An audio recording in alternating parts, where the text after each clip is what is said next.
सभी परिवार के साथियों का मैं बहुत बहुत धन्यवाद करता हूं। प्यारे साथियों, अगर ये माइक वाले भाई मेरी आवाज को सुन रहे हो तो मेरा इनसे आग्रह है कि इसकी आवाज थोड़ी सी बढ़ा दें, जो मेरी बात हमारे साथियों तक चली जाए। और इधर जो साथी हमारे खड़े, मैं उनसे कहूंगा कि वो स्थान ले लें। जो भी जहां खड़ा है वो अपने अपने स्थानों पर बैठ जाए। फोटोग्राफी, वीडियोग्राफी अब बंद कर दें, क्योंकि अगले 1 घंटे के लगभग मैं कोशिश करूंगा कि आपसे बहुत सारी बात हो जाए। अगर मेरी बात आप तक पहुंच गई है, हेलो, अब चल गए, आवाज आ रही है? ठीक। मैंने आपसे सबसे आग्रह किया है, जो जहां है मैंने उसी से वहीं आग्रह किया है।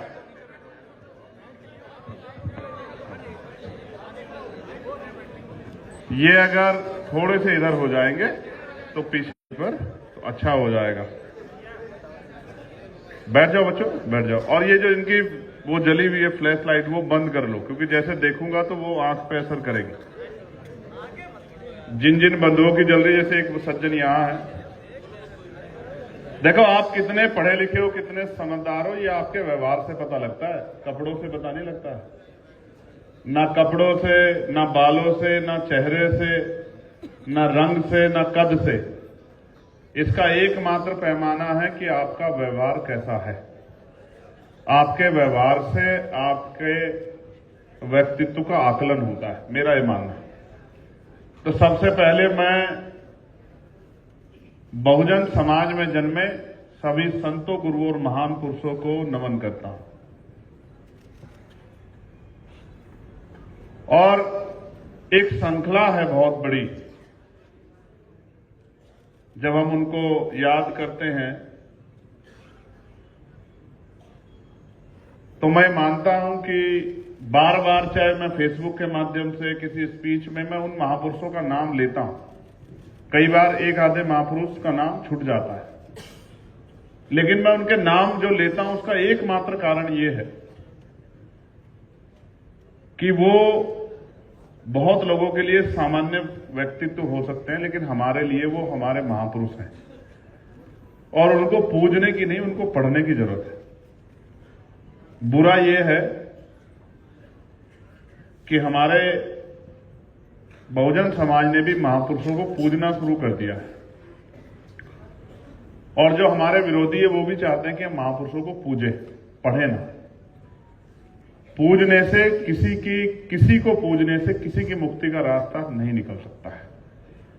उनके विचारों पर चल के और उनकी तरह खुद को बनाकर ही हम अपनी मुक्ति के रास्ते के द्वार मजबूत करके खोल सकते हैं। इसके अलावा कोई तरीका नहीं। तो आधुनिक भारत में सामाजिक क्रांति के महानायक, जिनकी 2 दिन पहले जयंती थी, जिनकी जयंती के अवसर पे हमें ये कार्यक्रम करना था, लेकिन हॉल न होने के कारण मजबूरी में हमें ये कार्यक्रम आज की तिथि में ले जाना पड़ा। मैं बात कर रहा हूं राष्ट्रपिता ज्योतिबा फूले। मैं उनकी जयंती की आप सबको यहां इस कार्यक्रम के अवसर पे बहुत बहुत बधाई देता हूं। आरक्षण के जनक छत्रपति साहू जी महाराज, उनको भी मैं नमन करता हूं, जिनका कल जन्मदिन है, जयंती का पर्व है। महिलाओं के मुक्तिदाता, ज्ञान के प्रतीक, शोषित वंचित समाज के मसीहा, भारत रत्न डॉक्टर बाबा साहब अम्बेडकर, उनको भी मैं आज यहां इस मंच से उनके जन्मदिन की भी आपको हार्दिक बधाई और मंगल कामनाएं भेंट करता हूं।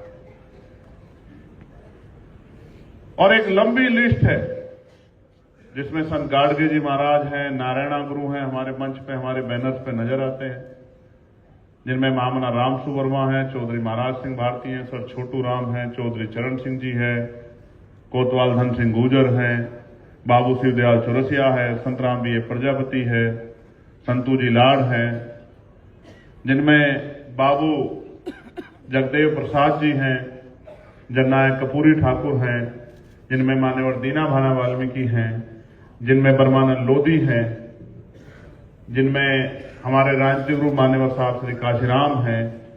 एक बहुत लंबी लिस्ट है हमारे महान पुरुषों की।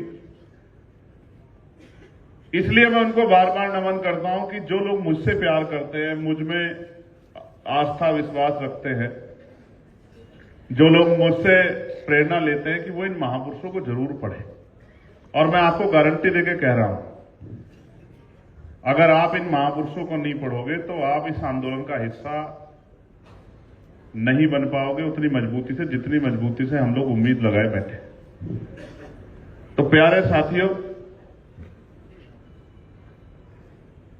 एक दो विशेष नाम हैं जिनको आज हमने तय किया है कि उन नामों को भी हम लोग इस फहरिस्त में जोड़ें, जिनमें एक नाम है वीपी सिंह जी का। मैं आज इस मंच से घोषणा करता हूं कि हमारे मंच पे हम लोग वीपी सिंह जी को भी उतना ही स्थान देंगे जितना हमने अन्य महापुरुषों को दिया, क्योंकि उनका जो योगदान है उसी की वजह से एक बहुत बड़ा, क्योंकि ये प्रेशर तो इसमें बहुत सब चीजों का था। काशीराम साहब आंदोलन चला रहे थे मंडल कमीशन के समय, लेकिन एक बड़ा फैसला लेने के लिए बड़ी हिम्मत जो उन्होंने दिखाई है, इसलिए उनको भी हम लोग जो है मन से हम उनका सम्मान करते हैं। और जिनके परिनिर्वाण दिवस पे, पुण्यतिथि पे आज हमने कार्यक्रम रखा है, बीपी मंडल साहब जो इतिहास में अमर हो चुके हैं।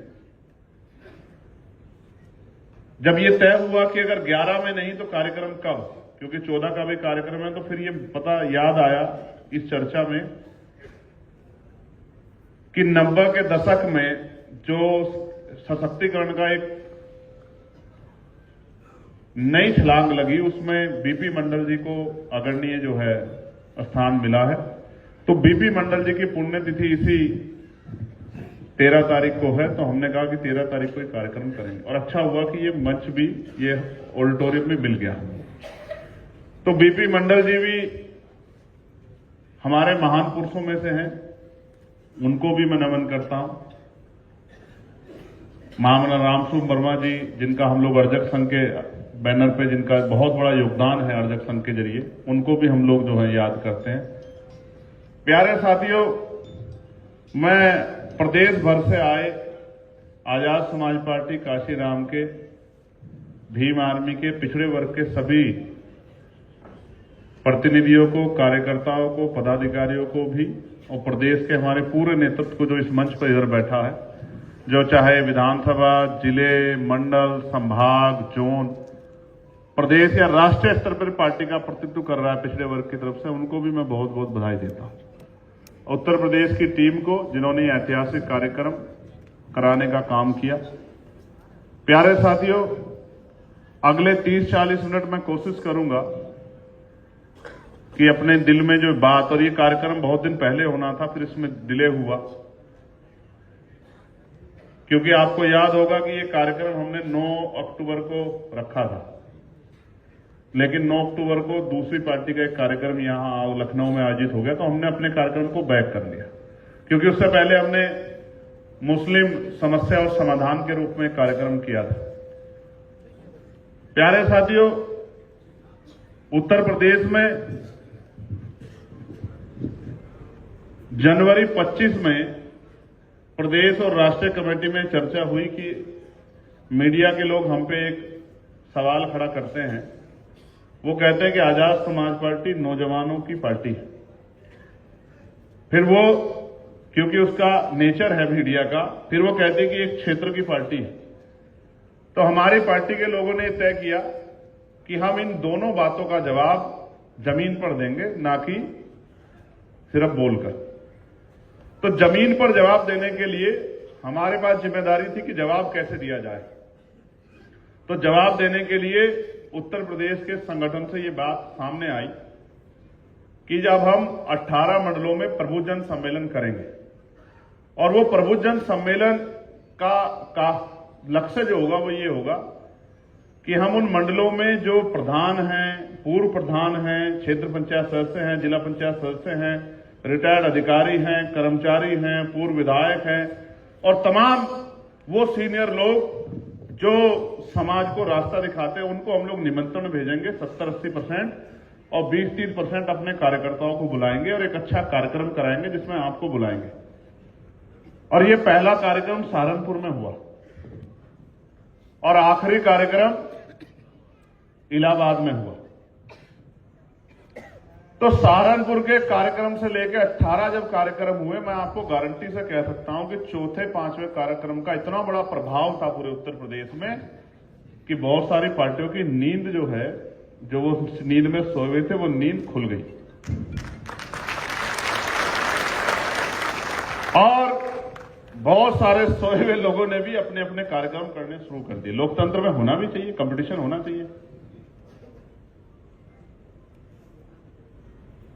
और ये प्रभाव मैंने महसूस करा जब हम कार्यक्रम में जाते थे तो सामने पहले जो नौजवान दिखाई देता था, आज उसके स्थान पे कोई 50 साल के, कोई 55 साल के, कोई 60 साल के, कोई 65 साल के, कोई 70 साल के समाज के प्रबुद्ध लोग जो हैं, रिटायर हो गए हैं और वो बैठे हुए हैं और वो बात को सुन रहे हैं। और जब मैं बोलता था तो महसूस करता था कि वो उस बात पे अपनी गर्दन से ऐसे पक्ष और विपक्ष, जैसे कोई सहमत होता है ना, वो किसी को अच्छी लगती है तो ऐसे गर्दन हिला के वो समर्थन करता है, और सहमत नहीं होता तो वो उसको ध्यान नहीं देता, चलो भाई जो बात कह दी, यानी कि उसके मन की बात नहीं हुई। तो मैंने महसूस किया कि 70% जो सीनियर लोग आते थे वो उस बात को महत्ता देते थे, कहते थे कि भाई हमारे मन की बात हो रही है। और आज भी ये जो लाइन है जहां मैं बैठा हुआ था उसके सामने, इसमें मैं गारंटी देता हूं 22 साल से लेके और 70 साल की उम्र के लोग इस लाइन में बैठे हुए जमीन पे। मैं इसके लिए आपका दिल से धन्यवाद करता हूं, इस प्यार और इस बात का, क्योंकि मैं और हमारे साथी राजनीतिक आंदोलन को देख रहे हैं, तेजी से बढ़ते राजनीतिक आंदोलन को। अब पार्टियों के प्रति उस तरह का सम्मान नहीं बचा है, नेताओं के प्रति उस तरह का सम्मान नहीं बचा है। और पैसा देते हैं, गाड़ी देते हैं, शराब देते हैं, मिठाई देते हैं, प्रलोभन देते हैं, तब जाके कुर्सियां नहीं भर पाती लोगों के कार्यक्रम की। और मैं गारंटी से कह रहा हूं, कोई कार्यक्रम ऐसा नहीं हुआ प्रबुद्धजन सम्मेलन जिसमें पसीने पसीना हो गए। एक अयोध्या का कार्यक्रम ऐसा था जो खुले में था, वरना सब ऑडिटोरियम में थे। 2,500-3 हजार की संख्या का, 4 हजार की संख्या का ऑडिटोरियम होता था, पूरा भर जाता था। और फिर ये जो बीच में जो नौजवान आज ये भी बड़े अनुशासन में है, वो भी वहां भी पूरा जोर लगा के और खींचम खींच, और बरेली और इधर तो इतना मुरादाबाद इतना डर लगा कि कहीं चोट ना लग जाए। मैं अंदर से घबराता रहता था कि महापुरुषों आज ऐसा कोई घटना ना हो जाए कि किसी की चोट लग जाए, किसी की जान चली जाए, तो मेरे ऊपर कोई इस तरह का दोष ना आ जाए कि लोग कहे कि चंद्रशेखर जी के कार्यक्रम में गए आजाद समाज पार्टी की और कोई दुर्घटना होगी। तो मैं मन डरता हूं कि भाई मेरे ऊपर इस तरह कोई, क्योंकि हम सब लोग इसलिए इस आंदोलन को चला रहे हैं कि गरीब अपने बहुजन समाज के लोग के हक अधिकार की रखवाली कर सके, उनके हक अधिकार दिला सके, उनको नुकसान पहुंचाने के लिए नहीं चला रहे। तो मन में भय रहता है, लेकिन इतना महापुरुषों का आशीर्वाद है कि बहुत बड़े बड़े कार्यक्रम हुए, शीशे टूटे, लेकिन किसी परिवार को कोई नुकसान नहीं पहुंचा। आप देखते हैं साथियों, मैं इस बात को भी दोहरा देता हूं कि जब मैं निकलता हूं, कहीं से जाता हूं, तो जो मोटरसाइकिल पर नौजवान घूमते हैं मैं उनको डांटता भी हूं कई बार कि भाई हेलमेट लेके चला करो, और उनसे आग्रह करता हूं कि तेज मत भगाओ, क्योंकि मुझे डर होता है कि अगर किसी को दुर्घटना में चोट लग गई तो ये जो विरोधी मीडिया के लोग उनके घर जाएंगे तो उनके परिवार के लोग इस तरह की बात ना कह दें कि चंद्रशेखर जी के यहाँ या आजाद समाज पार्टी की रैली में गए थे तो हमारा तो नुकसान हो गया है, और फिर ये लोग उसको इस तरह से प्रचार करेंगे। तो डरता हूं, तो इसलिए कड़वे अनुभव है, क्योंकि जमीन से आया हूं, चीजों को समझता हूं, तो मैं डांटता भी रहता हूं, कई बार गुस्सा आके दिखाता हूं कि भाई ऐसा मत करो, और मीटिंग में भी समझाता हूं भाई ऐसा मत करो। तो प्रबुद्धजन सम्मेलन खत्म हुए, फिर हमने लखनऊ में मुस्लिम समस्या और समाधान के नाम से कार्यक्रम किया। और मैं आपको गारंटी देता हूं पिछले 25-30 सालों में इस नाम से कोई कार्यक्रम, लखनऊ छोड़िए पूरे उत्तर प्रदेश में किसी पार्टी ने नहीं किया, क्योंकि करंट लगता है मुसलमानों का नाम लेने में। मुसलमानों का नाम लेने पर करंट लगता है, उनकी समस्या तो बहुत दूर की बात है, समाधान तो आप छोड़ ही दो। जैसे समाधान कर दिया तो कुछ लोगों की तो राजनीतिक दुकानें बंद हो जाएंगी। जो लोग राजनीतिक दुकान चला रहे हैं मुसलमानों के आधार पर, उनकी तो राजनीतिक दुकानें बंद हो जाएंगी अगर समस्या का समाधान हो गया। मतलब अगर मुसलमान यहां उसको इंसान जैसी जिंदगी और इज्जत सम्मान मिलने लगा, हक अधिकार मिलने लगे, उनके साथ जुर्म ज्यादती बंद होगी, धर्म के नाम पे, क्षेत्र के नाम पे अपमान बंद हो गया, तो मैं कह रहा हूं कुछ लोग तो राजनीति खत्म ही हो जाएगी, घर बैठ जाएंगे। वो कार्यक्रम किया तो तय हुआ, आज एक मेरे भाई यहां नहीं है, हमें तय हुआ कि हम पिछड़ा वर्ग सम्मेलन करेंगे और हमने प्रदेश की टीम से बात की। पिछड़ा वर्ग सम्मेलन हुआ कि तिथि तय हुई तो दूसरी पार्टी ने रैली की तारीख तय कर दी और हम नहीं चाहते कभी हम लोग इस तरह से बटे हुए दिखाई दे एक दूसरे के विरोध में, क्योंकि हमारी लड़ाई उनसे नहीं है, तो हमने अपना कार्यक्रम पीछे ले लिया। तमाम तरह की आलोचना की गई कि डर गए, वैसे डरते वरते तो भैया हम किसी से नहीं है। हम इस सरकार से नहीं डरते। आप लोग तो ना सत्ता में ना विपक्ष में, आप समझो, आपसे तो क्या डरेंगे। हम संविधान के विरोध में जाने से डरते हैं। और मैं बाबा साहब की कोटेशन पढ़ूंगा। जब पूना पैक्ट हो रहा तो बाबा साहब ने कहा था, उनको समझाया गया, मनाया गया, डराया, तो बाबा साहब ने कहा आप मुझे चौक पे ले जाके खंबे से बांध के फांसी दे दो, मगर मैं अछूतों के अधिकार के साथ समझौता नहीं करूंगा। मेरी बात को आप याद रखें। ये बाबा साहब का कोट था। मैं आज इस धरती पे लखनऊ की खड़े होकर कह रहा हूं, महाराजा लाखन पासी की धरती पे खड़े होकर कह रहा हूं, यहां मेरी बात को गौर से सुनना, ठीक है। मैं एक बार मरूंगा, बार बार नहीं मरूंगा, और किसी सुख के लिए राजनीति नहीं कर रहा हूं मैं। मेरी बात को अच्छी तरह से याद रखना। मैं जब तक जीऊंगा बहुजन समाज के हक अधिकारों की राजनीति करूंगा, इस बात को आप याद रखना। और सत्ता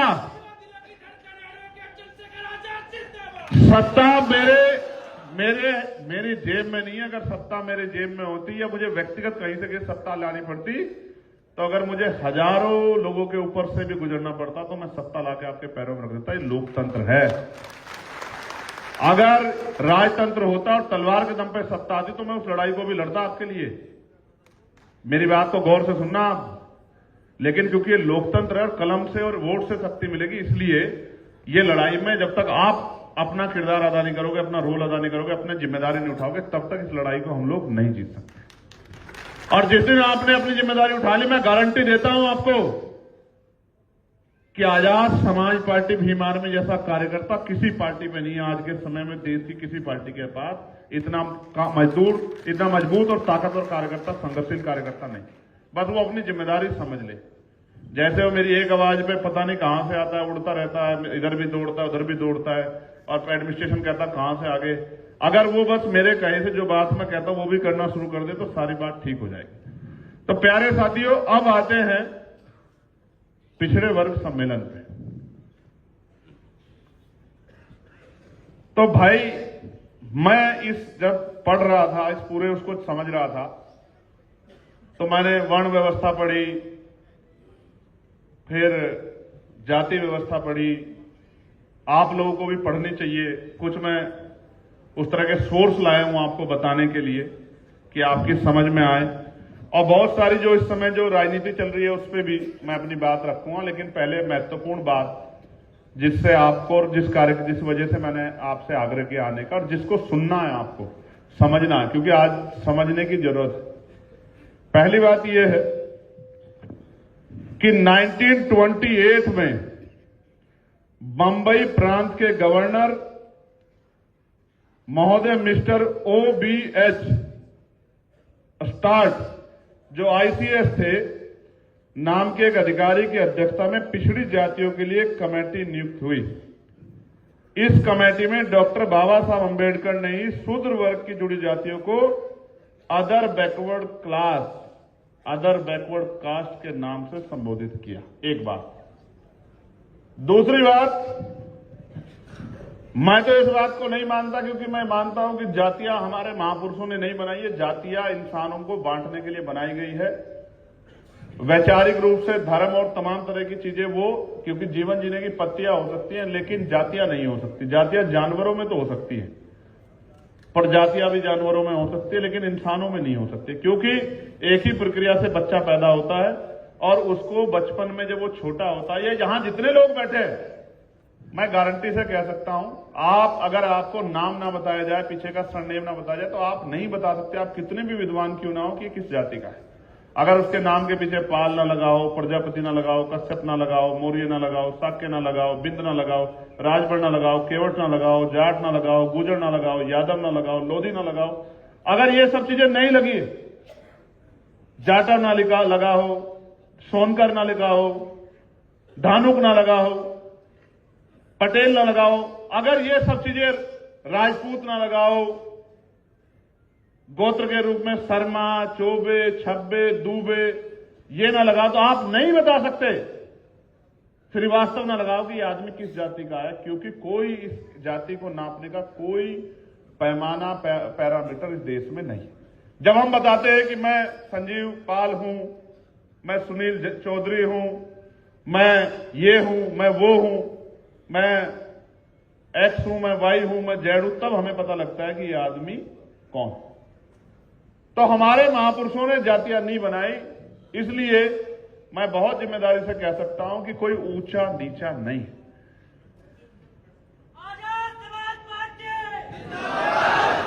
ये 40 मिनट मेरी है, उसके बाद तो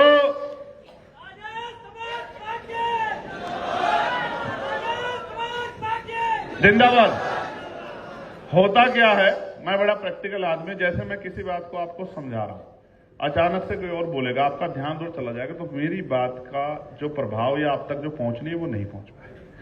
आपने इसका जनरल वो समझो, स्कूल आपने देखा है ना, जब टीचर पढ़ाता है, दो बच्चे अगर आपस में बात करते हैं, इधर उधर देखते हो या फोन यूज करते हो, तो टीचर अगर उनसे पूछ ले कि भाई बताओ मैंने क्या पढ़ा है, तो वो फिर उनका ध्यान ही नहीं होता है। इसलिए मैं आपसे कह रहा हूं कि मैं आपके मनोभाव को समझता हूं, आपके प्यार को समझता हूं, लेकिन अभी आप मेरे ऊपर ये कृपा करें कि मुझे सुने। यही आपका सबसे बड़ा प्रेम है आज के समय की। मैं वॉलंटियर बहनों का अपनी बहुत धन्यवाद दूंगा। ये बड़ा काम कर दिया है हमारी टीम ने, बहनों को वॉलंटियर बना दिया, ये बड़ा काम है, मैं इसके लिए आभारी। वॉलंटियर भाइयों का भी, बहनों का ज्यादा। तो प्यारे साथियों, तो लेकिन ये जो फ्रैक्शन बनाए गए व्यवस्था में जो बनाए गए हैं, संविधान से पहले जो व्यवस्था थी जिसको हम लोग मनुवादी व्यवस्था कहते हैं, उसका प्रभाव तो अभी भी दिखता है। लेकिन उस व्यवस्था में ब्राह्मण, क्षत्रिय, वैश्य वर्ण बनाया गया, शूद्र बनाया गया, और शूद्र को कुछ आइडेंटिफाई किया गया, बताया गया है उस समय की उसमें कि ब्राह्मण, क्षत्रिय और वैश्य जैसे उच्च वर्ण की जातियां आती थी, वैसे ही बैकवर्ड क्लास में सबसे पिछड़ी अछूत बनाई गई जातियों और आदिवासी समुदाय को समाविष्ट किया गया, और ऐसे ही अदर बैकवर्ड क्लास में शूद्र वर्ण की जातियों को रखा गया। प्यारे साथियों, मैं शूद्रों के बारे में कुछ आपको बताना चाहता हूं। नौजवानों को जरूर सीखना चाहिए, क्योंकि भूत चढ़ा हुआ है, धर्म का भूत बहुत बड़े पैमाने में हमारे लोगों को चढ़ा हुआ है कि जो पुराना संविधान था उन्होंने शूद्रों पे कुछ बैन लगाए। क्या? शूद्र का स्थान वर्ण व्यवस्था में अंतिम रखा गया। शूद्र अपवित्र है, अतएव उसके सम्मुख अथवा उसको सुनकर कोई वैदिक कर्म नहीं हो सकता है। शूद्र को वह सम्मान नहीं है जो अन्य वर्णों को है। शूद्र के जीवन का कोई मूल्य नहीं है। शूद्र का व्रत ब्राह्मण बिना धन लिए कर सकता है, यदि कुछ देना पड़े तो वह नगण्य है। शूद्र को पढ़ाना नहीं चाहिए, उसको पढ़ाना पाप है तथा अपराध है। शूद्र ब्राह्मणों से वाद विवाद नहीं कर सकता है। धन कमाने की शक्ति रखते हुए भी शूद्र को धन अर्जन करने का अधिकार नहीं। शूद्र कोई जायदाद या संपत्ति नहीं रख सकता, और ब्राह्मण जब चाहे शूद्र की सब संपत्ति जब्त कर सकता है। शूद्र को कोई राजपद प्राप्त नहीं हो सकता। शूद्र का कर्तव्य ऊंची जातियों की सेवा करना मात्र है, इसलिए वह पैदा हुआ है, इसी में उसकी मुक्ति है। शूद्र के साथ किसी उच्च वर्ण स्त्री की शादी नहीं हो सकती। शूद्र की हत्या करने में कोई पाप नहीं है। शूद्र जन्म से दास है, सर्वदा दास ही बना रहेगा। और इस शूद्र में कौन आता है? जिनकी कुर्सियां बाद में धुलती है वो भी फिर कहते हैं कि भाई हम भी शूद्र हैं, जब उनकी कुर्सियां धो दी जाती है। आप ये समझो, आज का बैकवर्ड क्लास, कर्षक जातियां, अति पिछड़ी जातियां और जैसे रामेश्वर पवन जी कह रहे थे कि सारा शेड्यूल क्लास, शेड्यूल ट्राइब सब इसी बैकवर्ड क्लास में, शूद्र में आता है आज के परिप्रेक्ष्य। और इनके लिए उस संविधान में इतनी पाबंदियां थी। और मैं सोचता हूं कि क्या कारण रहा होगा कि इन्होंने इस गुलामी से मुक्ति नहीं ली, इनको ये गुलामी महसूस नहीं हुई। इसका एकमात्र कारण मुझे नजर आता है अशिक्षा, कि सबसे बड़ा अपराध ये हुआ कि उन्होंने पढ़ने का अधिकार हमारे लोगों से छीन लिया। जब पढ़ेंगे नहीं तो पता ही नहीं लगेगा कि सही क्या है और गलत क्या है। जब मैं जानता ही नहीं कि ये कानून मेरे लिए है या नहीं है, या मेरा हित इसमें है या नहीं है, तो मुझे समझ आता है शिक्षा इसके बीच में सबसे बड़ा कारक रहा है। तो प्यारे साथियों, आज के परिप्रेक्ष्य में समझना चाहिए हम सब लोगों को कि हमारे महापुरुषों ने, संत गाडगे महाराज से लेके बाबा साहब अंबेडकर, ज्योतिबा फूले, तमाम हमारे महापुरुषों ने क्यों कहा कि शिक्षा शेरडी का दूध है, जो पिएगा वो दहाड़ेगा, क्यों इशारा किया? उसका एकमात्र कारण यह है कि लंबे समय में शिक्षा से वंचित रह गया। और मैं नौजवानों से अपील करते हुए कहूंगा, किसी की मत मानो, किसी किताब की मत मानो, पढ़ो, तर्क की कसौटी पर जाओ और फिर आप ज्ञान करके देखो तो आपको एहसास हो जाएगा कि जो मैं कह रहा हूं वो गलत है, या जो किताबों में लिखा गलत है, या जो आपको आज व्हाट्सएप यूनिवर्सिटी में पढ़ाया जा रहा है वो गलत है। आपको समझ आएगा। प्यारे साथियों, मैं जब इस देश के इतिहास को देखता हूं तो मुझे अपने बच्चों की परवाह न करते हुए, अपने परिवार से अपमान सह के और अपनी जान की परवाह न करते राष्ट्रपिता ज्योतिबा फूले दिखाई देती है, मां सावित्रीबाई फूले दिखाई देती है, जो हमें शिक्षा का अधिकार देने के लिए संघर्ष कर रहे हैं, जिनको घर से निकाल दिया गया। हमें पेरियार लड़ई यादव और ईवी पेरियार रामास्वामी नायकर दिखाई देते हैं, जो हमें अंधविश्वास, पाखंडवाद से दूर करते नजर आ रहे हैं। फिर हमें आरक्षण के जनक यानी कि सामाजिक न्याय के प्रोधा के रूप में छत्रपति साहू जी महाराज दिखाई देते हैं।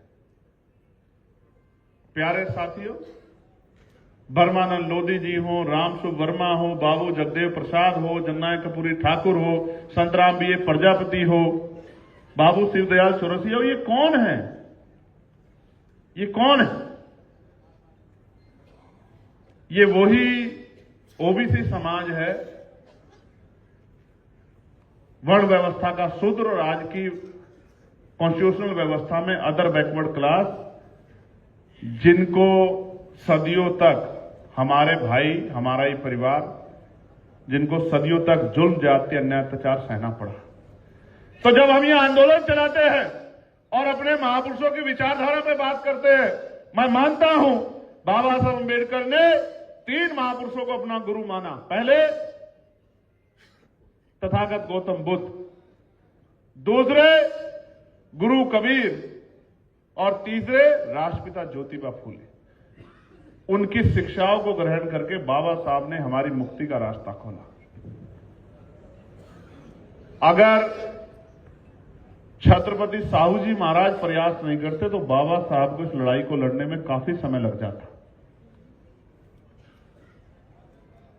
इस बात से मैं आपको ये समझाना चाहता हूं कि ये जो आज का बहुजन समाज है, ये हमारा ही परिवार है। बस इतने जातियों के बाद गोत्र इस तरह से तोड़ा गया है कि जातियों में भी गोत्र बना दिए गए। जैसे भाटी जी बैठे हैं, इनके अब भाटी है, कसाना है, नागर है, पवार है, इतने गोत्र बनाए गए हैं, जातियों में भी इतने विभाजन किए गए हैं कि ये कभी जुड़ ही ना पाए।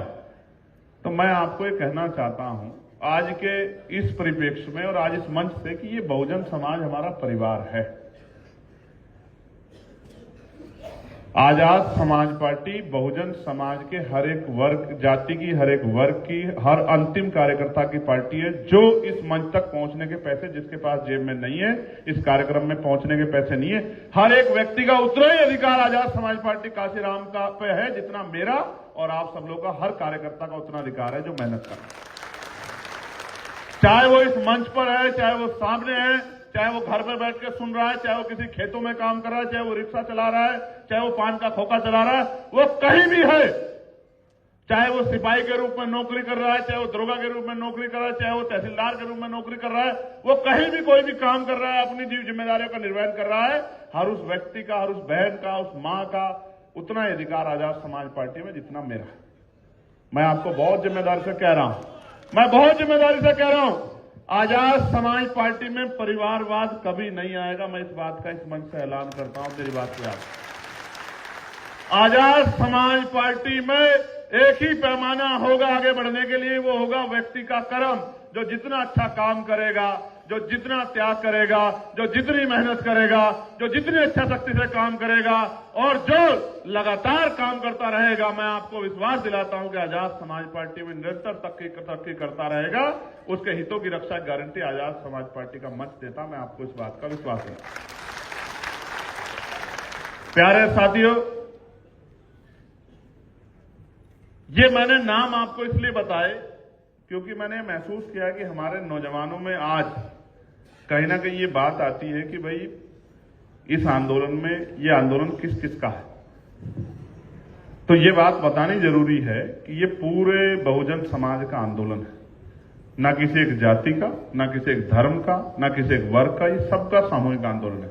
और अगर आप इसे कामयाब करना चाहते हैं तो थोड़ा सा जो जाति का भूत आप पे हावी है उसको उतार के थोड़ा सा साइड में रखिए।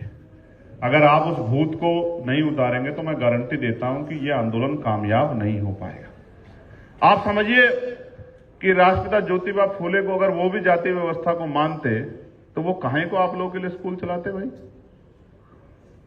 साहू जी महाराज भी मानते तो वो क्यों बाबा साहब की मदद करते भाई? क्यों? क्योंकि वो सच को जान गए थे कि भाई ये जातियां हमें नुकसान पहुंचाने के लिए बनाई गई, हमारे फायदे के लिए नहीं बनाई गई। तो आज के मंच पे हमने बहुत सारे वक्ताओं को सुना, सबने अपनी बात रखी। भाटी जी ने एक मेमोरेंडम पढ़ा था, मैं ऑन रिकॉर्ड ये कह रहा हूं कि हम उनके द्वारा लिखी गई सारी मांगों को राजकाज बनने पे पूरा करेंगे, इस बात की मैं आपको गारंटी देता हूं। प्यारे साथियों, मैंने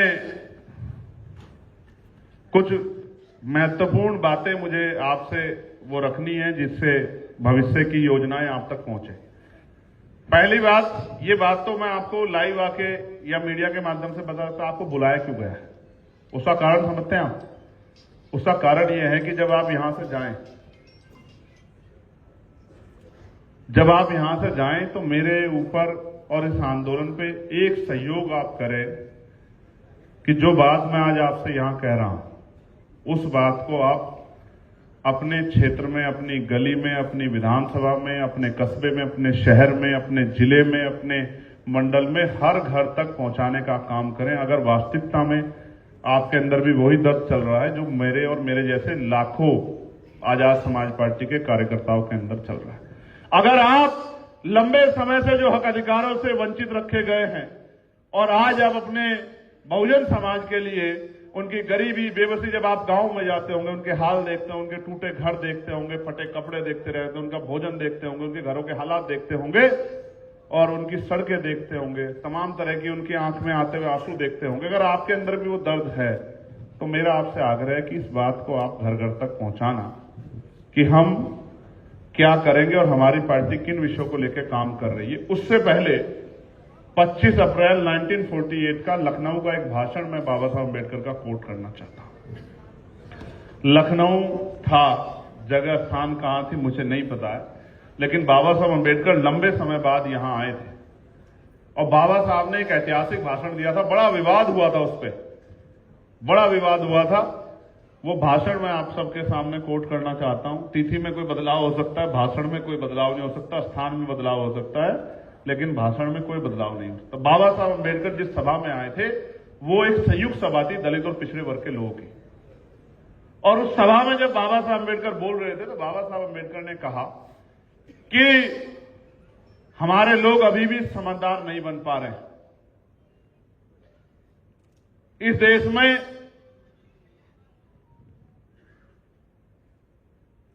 जो लोग लंबे समय से अधिकारों से वंचित हैं, अगर वो अपना हक अधिकार चाहते हैं तो उनको राजनीति मिलकर करनी चाहिए। अगर वो मिलकर राजनीति करेंगे तो मैं उनको विश्वास दिलाता हूं कि वो ज्यादा दिन अपने अधिकारों से दूर नहीं रह पाएंगे। वो ये कहते हैं कि मैं ये नहीं कहता कि आप साथ में रोटी खाओ।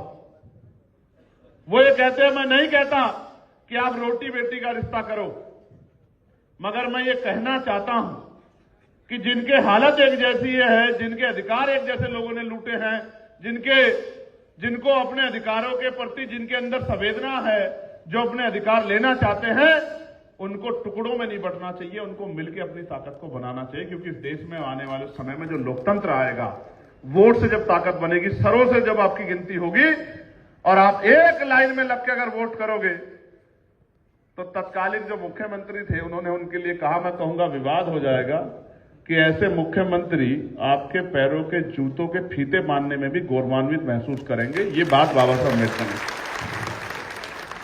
आप महसूस करके देखो। अब से 75 साल पहले बाबा साहब अम्बेडकर आपको वोट की शक्ति बताते हुए कह रहे हैं कि आपको मिलकर राजनीति करनी चाहिए। दलित पिछड़े वर्ग के लोगों, कमजोर समाज के लोगों, अगर अपने अधिकारों की रक्षा करनी है और उन अधिकारों को पहुंचाना, क्यों? रीजन यह है कि जिस व्यवस्था की बात मैंने आपको करूं, मनु विधान की, जिसमें मैंने बताया आप पे इतनी पाबंदियां थी, उसमें आपको कुर्सी पे बैठने का अधिकार नहीं था। और अगर आपको कुर्सी पे बैठने का अधिकार कहीं मिला है तो वो भारतीय संविधान में मिला है। मैं बहुत रिसर्च करता हूं।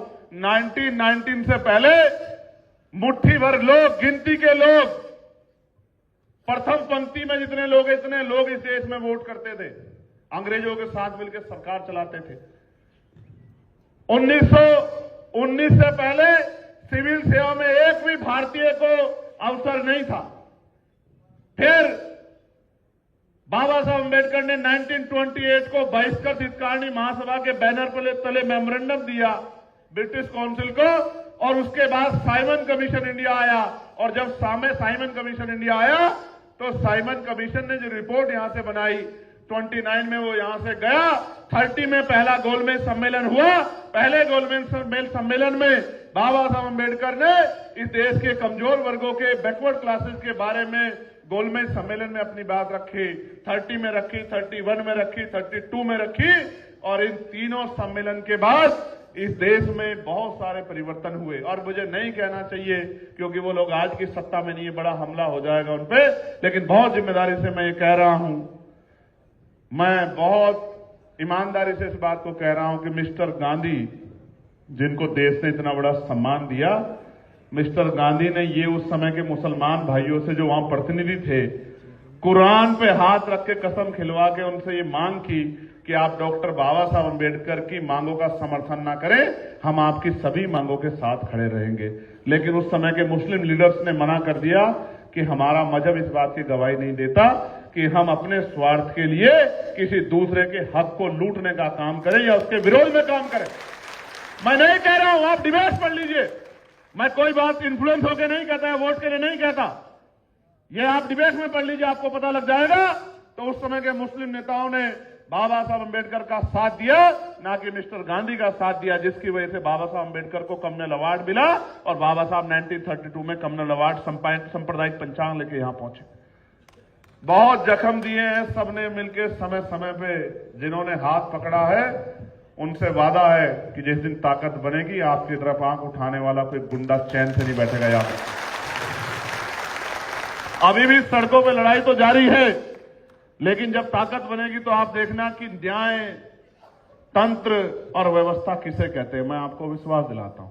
प्यारे साथियों, पहली बार 1935 का एक्ट, जिसको हम मिनी कॉन्स्टिट्यूशन कहते हैं, उस मिनी कॉन्स्टिट्यूशन में जब वो बड़ा सा विस्तर जो है कानून बना, संविधान बना, जिसको मिनी कॉन्स्टिट्यूशन 1935 के एक्ट को कहते हैं, इंडियन एक्ट 1935, उसमें पहली बार ये तय हुआ कि भारतीय लोगों को भी सिविल सेवा में जाने का अवसर मिलेगा। आप समझो कि आपका तो कोई आदमी नौकरी रोजगार करता नहीं था उससे पहले, जब पहली बार 1935 में आपको कह रहे हैं कि आइए आप भी सिविल सेवा का हिस्सा बन जाइए। सिविल सेवा मतलब आज के आईएएस, आईपीएस जो है, आज के आईपीएस, आईएफएस जो देश की नीतियों का निर्धारण करते थे।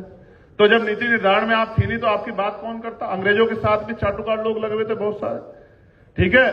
तो फिर जब ये एक्ट बना, उस एक्ट में जो वोटिंग राइट मिला वो भी उसमें जो माउंटेंगो चेन और सुधार समिति 1919 में बनी थी, उसके प्रस्ताव को उसमें आगे बढ़ाया गया। प्रस्ताव क्या थे? वोट देने का अधिकार उनको मिले जिनके पास जमीन है, जमींदार है। वोट देने का अधिकार उनको मिले जो व्यापार करते हैं, वोट देने का अधिकार उनको मिले जो लगान देते हैं, वोट देने का अधिकार इनको मिले जो पढ़े लिखे हैं, वोट देने का अधिकार उनको मिले। क्योंकि बहुत सारी जो है रियासतें थी जो रियासतों के परिवार के लोगों से आते हैं, कमजोर गरीब समाज के लिए कोई वोट का अधिकार नहीं था। और आपको जानकर अचरज होगा कि सिर्फ गरीब, दलित, पिछड़ी, मुस्लिम समाज की महिला और सामान्य जाति की महिलाओं को भी वोटिंग अधिकार नहीं था। बाबा साहब अंबेडकर के अथक प्रयासों से भारतीय संविधान में सार्वभौमिक मताधिकार मिला कि भारत की हर एक महिला को जो बालिग है उसको वोट का अधिकार मिलेगा। आप महसूस करके देखो, जिनके पास वोट का अधिकार नहीं है मेरे लोगों, जिनके पास वोट का अधिकार नहीं है वो कोई चुनाव लड़ सकते हैं क्या? बताओ जरा मुझे, हाथ उठा के एक बार। लड़ सकते हैं क्या? जिनका वोट कट जाता है प्रधानी चुनाव में, वो प्रधानी का पर्चा भर पाते हैं क्या? तो जिनका वोट ही नहीं था उनके अधिकार क्या होंगे? आज मैं कह रहा हूं कि आप पे वोट है, आज आप पे वोट है। इन्हीं वोटों की वजह से ये बड़े बड़े पैसे वाले, बड़े बड़े कुर्ते वाले, बड़ी बड़ी गाड़ियों वाले, ये सब लोग आपकी बस्तियों में इनकी गाड़ी नहीं जाती है, गाड़ी से उतर के जाने का काम करते हैं, मेरी गरीब माओं के पैर छूते हैं, उनके पास बैठते हैं, उनसे झूठ मूठ दिखावा करने के लिए खाना खाने की बात करते हैं, आपको नमस्कार, राम राम, आदाब, सलाम करते हैं। क्यों? क्योंकि बाबा साहब अंबेडकर ने आपकी उंगली में वो ताकत दी है, जिसको चाहो कुर्सी में बिठा दो और जिसको चाहे जमीन पर पटक दो। इस ताकत की वजह से आपकी बस्तियों में जाते और आपकी बस्तियों में जाते हैं और फिर आके गर्म पानी से रगड़ रगड़ के नहाते हैं कि भाई हम तो आज उन बस्तियों में चले गए थे जहां दलित, पिछड़े, मुस्लिम समाज के, आदिवासी समाज के लोग हैं। घर में जाके अपनी पत्नियों से कहते हैं, अपने नौकरों से कि जल्दी जल्दी गर्म पानी कर दो, मैं घर में तब घुसूंगा जब मैं नहा लूंगा, नहा धो के जो है तब मैं जाऊंगा घर में, तब जो है भोजन करूंगा, उससे पहले मैं भोजन नहीं करूंगा। या फिर अगर जाते भी हैं तो खाना बाजार से ले जाते हैं, गिलास पानी बाजार से ले जाते हैं। ये स्थिति है आज भी भेदभाव की। हमने तो हाथरस में और कई जगह अपनी आंखों से देखा, लेकिन हम तो नहीं सह सकते भाई। इसलिए मैं आपको कह रहा हूं कि इस वोट की अधिकार की वजह से आज आपकी हैसियत बची हुई है। ये वोट दो धारी तलवार है। अगर आपने एकजुट होकर भाईचारा बना के अपनी शक्ति बना ली तो आपके आने वाला कल और आपके आने वाली पीढ़ियों का कल और आपका वर्तमान सुनहरा हो जाएगा। और अगर आपने ज्यादा गैर जिम्मेदारी दिखाई, 5 किलो राशन पर इधर उधर की बातों में आप वोट करते रहे, तो मैं गारंटी देकर कहता हूं कि आपके बच्चों को स्कूलों में घुसने भी नहीं देंगे लोग। मेरी बात को अभी याद रखें। जिस सरकार की जिम्मेदारी थी कि वो स्कूल बनाए, वो शराब की दुकानें खोल रही है और स्कूल बंद करिए। 72,000 स्कूल बंद हो गए इस देश में। 80 लाख बच्चे नहीं जाते स्कूल। सरकारों को कोई फर्क नहीं पड़ता कि गरीब का बच्चा स्कूल जा रहा है नहीं जा रहा है, लेकिन आपको मुझे फर्क पड़ता, क्योंकि हम उनकी ठेकेदारी लेके बैठे हैं, हम उनका नेतृत्व करने की बात करते हैं। हमारी जिम्मेदारी है कि जब तक अंतिम घर तक भी रोशनी की चिराग नहीं जाती, तो मुझे और मेरे जैसे आप सब लोगों को चैन से नहीं बैठना चाहिए, लगातार कार्य करते रहना चाहिए। ये आपकी मेरी जिम्मेदारी। प्यारे साथियों, मांग तो रहे हो आप लोग इतने दिन से, अभी कार्यक्रम चल रहा है, देखो ये आप ही का मंच है, चाहे यहां के खड़े हो जाओ, लेकिन समझदारी दिखाओ। आप कितने दिन से मांग रहे हो? मिला आपको? तमाम दलित पिछड़े वर्ग के नेता, मंत्री और पता नहीं क्या क्या बने बैठे हैं बीजेपी में और तमाम पार्टी में, कुछ मिला? अब पहले भी मैं ही लड़ा था और 27 के करीब भी मैं आकर लड़ूंगा, आप चिंता मत करो। और जब राजकाज बन जाएगा पहले दिन कर देंगे आपकी समस्या हल, चिंता मत करो, ठीक है? बेफिक्र रहो। 49 शिक्षक भर्ती वालों, ये वचन है मेरा, पहली कैबिनेट में आपकी मदद कर देंगे। आप क्या याद करोगे? ये कोई ऐसा वैसा नहीं जो मंच से घोषणा करे।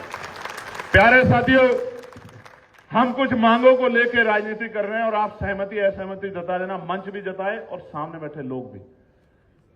जिस तरह से पंचायत और जो लोकल बॉडी इलेक्शन होते हैं उसमें पिछड़े वर्ग के लोगों को प्रतिनिधित्व मिलता है। आज जब इस देश में ईडब्ल्यूएस आ गया है, जब महिलाओं को रिजर्वेशन मिल रहा है, तो मेरी और हमारी पार्टी का ये मत है कि अब समय आ गया है कि पिछड़े वर्ग के लोगों को लोकसभा और विधानसभा में पॉलिटिकल रिजर्वेशन मिलना चाहिए। बताओ मिलना चाहिए नहीं मिलना चाहिए? बताओ, जोर से बताओ, मिलना चाहिए नहीं मिलना चाहिए? मैं जो मांगे पढ़ूंगा, गारंटी से कह रहा हूं, जिस स्तर की मांग है जहां से पूरी हो सकती है, जिस दिन आजाद समाज पार्टी का व्यक्ति बैठेगा, मेरा हाथ पकड़ लेना, अगर आपकी पहली कैबिनेट में मांग पूरी ना हो, इस बात को मुझसे गारंटी लेना, ठीक है। दूसरी, 1931 की जनगणना के अनुसार 52% आबादी थी और कॉन्स्टिट्यूशन उसने सुप्रीम कोर्ट ने 27% आरक्षण दिया। मध्य प्रदेश में तो भी 14% मिलता है, कई और राज्यों में कम मिलता है। बताओ 27% मिलना चाहिए या 52% मिलना चाहिए? जोर से बताओ। और अभी जो गणना करा रही है सरकार दबाव में विपक्ष के, उसमें ओबीसी का कॉलम कहीं रखा है क्या? ओबीसी का कॉलम सरकार ने? तो ओबीसी का कॉलम होना चाहिए नहीं होना चाहिए? हाँ, होना चाहिए। इसलिए ओबीसी को 52% आबादी या जितनी भी आबादी निकल के आए, उनकी संख्या के आधार पर उनको आरक्षण मिलना चाहिए। मिलना चाहिए नहीं मिलना चाहिए? बहुत अच्छी बात। और अति पिछड़े लोगों के लिए देखो, जो ये इस बात को भी समझो, मैं बहुत जिम्मेदारी से इस बात को कह रहा हूं। मैं जानता हूं सरकार समय समय पर बांटने के लिए तमाम प्रयास करेगी। मैंने 2022 में गोरखपुर में प्रेस वार्ता करके कहा था कि शेड्यूल कास्ट की जो वंचित जातियां रह गई हैं, उनको 5% अतिरिक्त आरक्षण मिलना चाहिए। आप पता करवा के देख लो, मेरी पीसी उठा के देख लो, 2022 की है, जिसको लेके भाजपा ने हरियाणा का चुनाव लड़ा 2025 का। मैं उस दिन भी कह रहा था और मैं आज भी कह रहा हूं, मैं उस दिन भी अति पिछड़े जो है, अति दलित समाज, उसके फेवर में खड़ा था और उनकी संख्या के आधार पर उनको रिजर्वेशन नहीं, उनको अधिकार मिलना चाहिए। मैं इस बात के लिए कटिबद्ध हूं, तटबद्ध। हमारी पार्टी के लोग जानते हैं हमारा स्टैंड पहले दिन से वो था और आज भी वो स्टैंड है। लेकिन मैं मानता हूं कि अति दलित अति पिछड़ी जो जातियां हैं, उनको भी विशेष अवसर नहीं मिल रहे हैं। जब तक 52% नहीं मिलता, हमारी सरकार अगर उत्तर प्रदेश में बनेगी तो हम 42% यानी कि 15% अति पिछड़ी जातियों को अलग से आरक्षण की व्यवस्था करा के देंगे। मौर्य जी, मेरी बात को आप नोट कर लेना, कहां हो, नोट कर लेना और गली गली जाके बता देना कि ये करेंगे। पाल को, प्रजापति को, कश्यप को, बिंद को, राजभर को, तमाम उन जातियों को, विश्वकर्मा को, सैन को, ठीक है, उन तमाम जातियों को, उनको, क्योंकि उनका रिप्रेजेंटेटिव आना चाहिए। अपनी पार्टी से भी हम अवसर देंगे, मैं आपको लिख के देता हूं। लगभग उनकी संख्या के बराबर के टिकट उत्तर प्रदेश की विधानसभा चुनाव में हम लोग उनको देंगे। मेरी बात को आप याद रखना, इस बात को नोट करें। जहां जहां जो जो समाज सशक्त होकर जुड़ जाएगा, हम लोग घर घर मुहिम चला कहेंगे कि इस समाज का विधायक नहीं बना, इस समाज का विधायक नहीं बना, इनको भेजना है। ये हमारी आपकी जिम्मेदारी, यही सामाजिक न्याय है। इसका भी हम लोग आंदोलन चलाएंगे उत्तर प्रदेश में। मेरी बात को आप याद रखना। प्रमोशन में SC/ST को मिलता था बेचारों को, लेकिन 2012 में भला हो उत्तर प्रदेश की एक पार्टी का इन लोगों ने राज्यसभा में जब वो बिल आया, आपको ऐतिहासिक वो होगा गर्व, कभी पढ़ना पार्लियामेंट की डिबेट को, पूरी राज्यसभा के 10 मेंबर खिलाफ थे, 10, और 10 के 10 इनके समर्थन वाले थे, लखनऊ वालों के। आप पता करवा लेना। ये कहते हैं, नारा देते हैं कि भाई हम हितैषी हैं। मैं इनके नारे का भी नाम नहीं लेना चाहता अपने मंच से। ये हितैषी होने की बात करते, इन्होंने ही मनुवादियों के इशारे पे, वो पूरा सोचा समझा प्लान था कि राज्यसभा से हम लोग पास करवा देंगे, लोकसभा में आप बिल फाड़ देना। उसमें कांग्रेस और बीजेपी भी बराबर मिली हुई थी। मैं इस बात की गारंटी देता हूं, सीना ठोक के कहता हूं कि ये सब लोगों ने मिलकर दलित आदिवासियों का गला घोटने का काम किया था, इनके नेताओं ने। मैं इस बात को कभी भूलूंगा नहीं, जख्म को मैं कभी भूलूंगा नहीं, क्योंकि हमारे कितने अधिकारी कर्मचारी उसकी वजह से डिमोट हुए। अगर राज्यसभा में बिल फट गया था तो कांग्रेस दोबारा उस बिल को ला सकती थी। मैं लोकसभा का मेंबर हूं, लोकसभा में बिल फट गया तो क्या हो गया? बिल फटने से, कॉपी फटने से, कॉपियां तो आपके पास और है तो आप ला सकते हो। लेकिन जानबूझ के सोचा समझा षड्यंत्र था कि इस तरह का मुद्दा बना के हम लोग इसको करेंगे नहीं, क्योंकि विरोध है। विरोध तो बहुत कुछ का है इस देश में। और मैं आज आपको कह रहा हूं, अगर भाजपा आपकी हितैषी होती तो वो 12 साल से सत्ता में वो ले आती बिल। हम पहले दिन से कह रहे हैं, वो भी आपके विरोध में और पिछले वाले भी आपके विरोध में और लखनऊ वाले भी आपके विरोध में। आपके समर्थन में तो कोई नहीं। उनकी जगह मैं होता तो उसी दिन कहता कि एक बिल और लाओ, अति पिछड़े और पिछड़े यानी कि ओबीसी समाज को भी, अदर बैकवर्ड क्लास को भी प्रमोशन में रिजर्वेशन देने का काम करो। हम लोग उसका समर्थन करें। प्यारे साथियों, मैं पार्लियामेंट में बिल लेके आया था, प्राइवेट मेंबर बिल, निजी क्षेत्रों में SC/ST OBC के लोगों को आरक्षण मिलना चाहिए। बताओ मिलना चाहिए नहीं मिलना चाहिए? मैं बिल लेके आया और मैंने कहा अध्यक्ष जी से कि अध्यक्ष जी इस पर चर्चा करा दो बिल पे, तो अध्यक्ष जी ने अनुमति नहीं दी। मैं इस बात को बता रहा हूं, अनुमति मांगने से नहीं मिलती, अनुमति छीनने से मिलती है। जब राजनीतिक शक्ति बनेगी पहले दिन ये सारे काम कर देंगे। कौन रोक देगा आपकी शक्ति को, आप मुझे बताओ। जैसे अभी एक मुहिम चली हुई है कि जी इनको भारत रत्न दो, इनको भारत रत्न। मैं भी कहता हूं कि मान्यवर काशीराम साहब को भी भारत रत्न मिलना चाहिए, बीपी सिंह जी को भी भारत रत्न मिलना चाहिए, बीपी मंडल जी को भी भारत रत्न मिलना चाहिए, महामना रामसु वर्मा जी को भारत रत्न मिलना चाहिए, संतराम बी प्रजापति जी को भारत रत्न मिलना चाहिए। लेकिन देगा कौन? ये सत्ता तो नहीं दे सकती है।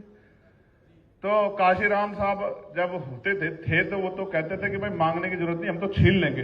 तो उत्तर प्रदेश में जिस दिन राजकाज बनेगा, हम एक नया जो है सबसे सर्वोच्च सम्मान उत्तर प्रदेश का बना के पूरे देश में संघर्षशील बहुजन महापुरुषों को, अब वो जब नहीं है, उस सम्मान से नवाजने का काम करेंगे उनके परिवार को। मैं आपको इसका विश्वास दूं। एक भी बहुजन महापुरुष ऐसा नहीं बचेगा जिसको हम लोग सर्वोच्च सम्मान उत्तर प्रदेश का नहीं देंगे।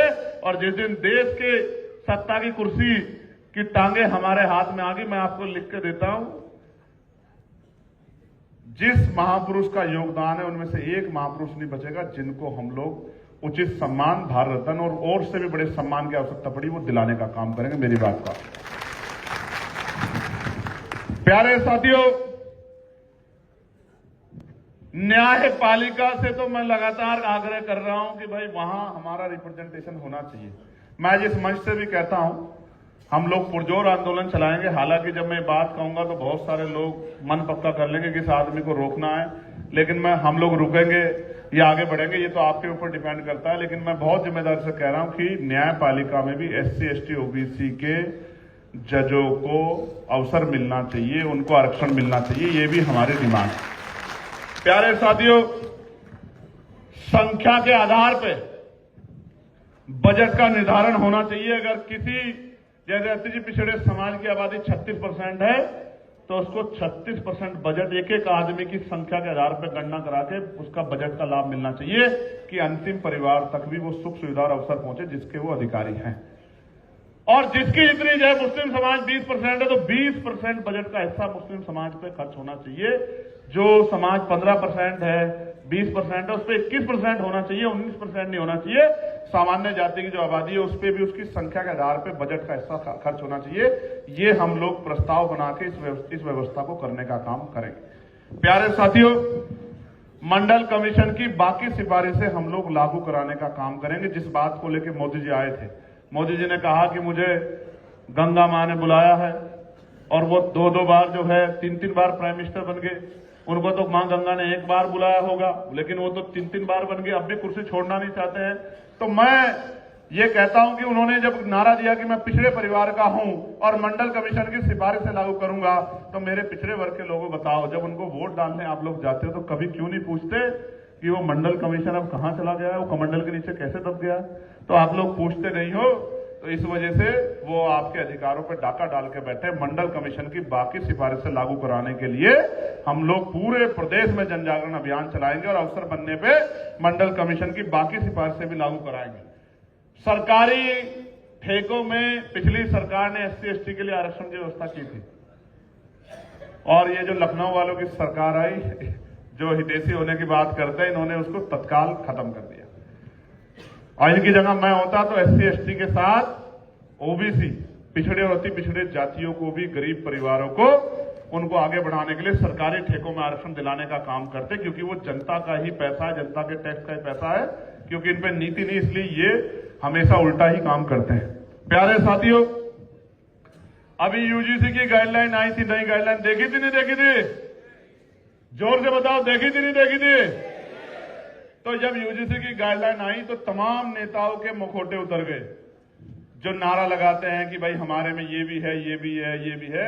आप तो सत्ता में भी नहीं, चंद वोटों के लिए अपने समाज के बच्चों का गला घोटने का काम किया और विरोधियों का समर्थन करने का काम किया। अब वो विरोधी भी जो हैं वो तो बड़े समझदार है, वो सोचते होंगे जो अपनों का नहीं हुआ वो हमारा ही क्या हो जाएगा। इसलिए मैं आपको कहना चाहता हूं, UGC की जब गाइडलाइन आई सारी पार्टियां चुप होकर बैठ गई। एक अकेली आजाद समाज पार्टी खड़ी थी। और मैं यूजीसी की सच्चाई आपको बताना चाहता हूं मेरे लोगों, SC ST के लिए 2012 से ही थोराट कमेटी के रिगार्डिंग जो है गाइडलाइन बनी हुई है। ये इस गाइडलाइन में नया ये था कि ओबीसी को जोड़ा गया था। और ओबीसी को जोड़ना क्यों जरूरी था मैं आपको बताता हूं। जब पूर्व के एक मुख्यमंत्री हटाए गए तो यहां गोमूत्र से जो है कुर्सी की धुलाई हुई।